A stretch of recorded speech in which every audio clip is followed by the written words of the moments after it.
L'état civil camerounais a les problèmes, que je parle sur le contrôle d'un ancien membre de l'exécutif communal. Oui.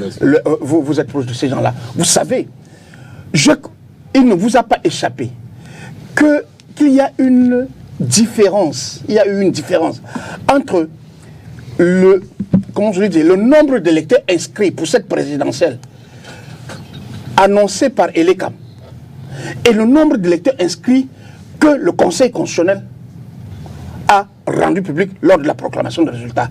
Quand on a deux chiffres différents pour une même donnée institutionnelle, on peut relativiser, on peut dire la différence c'est 1, 2, 3 points, ou bien c'est 1, 2, 3 inscrits, mais c'est un fait réel qui questionne. Je ne mets pas forcément en cause les personnes, les individus, mais nous avons aujourd'hui au Cameroun un système gouvernant qui a de la difficulté par rapport à la transparence des chiffres et des données. Si quelqu'un ne le sait pas, moi je ne fais pas procès à mon ami et jeune frère Claude de défendre les figures institutionnelles, les figures, c'est-à-dire les données institutionnelles.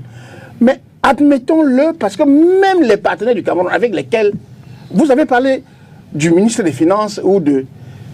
Oui, il y a un débat. Il y a un débat sur... Est-ce qu'on peut proroger les programmes? Un programme triannuel ne peut pas se retrouver à 7 ans, 8 ans aujourd'hui, sans qu'on se pose des questions sur la performance de nos politiques. Et ça, c'est une question qui ne relève pas du ministre des Finances. Ça relève de la coordination de l'action gouvernementale. Très bien. Et la coordination de l'action gouvernementale est, contrairement à ce qu'on a l'habitude de dire, ce n'est pas lié au Premier ministre. Parce qu'au Cameroun, le monsieur qui décide